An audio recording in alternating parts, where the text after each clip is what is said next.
காரைக்குடி கல்விக்குடி ஆக்கியவர் வள்ளல் அழகப்பர் அவர்கள்.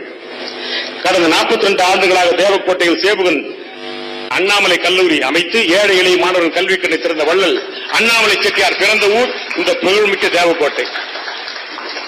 இங்கே புகழ்பெற்ற மனிதர்கள் பறந்திருக்கிறார்கள். வித்ய சிவகாமணி சின்னைய செட்டியார், பாலகவி ராமநாதன் செட்டியார், ஏஆர் சோமநாதன் செட்டியார், சின்ன அண்ணாமலை, தமிழ்வாணன், டி.ஆர். அருணாச்சலம், ஆர்ச் அண்ணாமலை ஆகியோர் பிறந்த புகழ்மிக்க பூமியின் தேவக்கோட்டை. எங்கள் கேபிட்டல் தொலைக்காட்சி நிறுவனர் புரட்சி கலைஞர் விஜயகாந்த் அவர்கள் படித்த தேபிரித்த மேல்நிலைப் பள்ளி இருப்பதும் இங்கே தேவக்கோட்டை. உச்ச நீதிமன்ற நீதியரசர் ஏஆர் லட்சுமணன், நீதியரசர் கற்பக விநாயகம் போன்ற ஆண்டோர்களும் சான்றோர்களும் பிறந்த ஊர் இந்த தேவக்கோட்டை. எல்லாவற்றுக்கும் மேலாக காந்தியடிகள் சொன்ன செய் அல்லது செத்துமடி என்ற தாரக மந்திரத்தை ஏற்று 5 ஆண்டுகள் சுதந்திரம் பெறும் முன்னரே, அதாவது 47 சுதந்திரம் கிடைச்சது. ஆனா 1942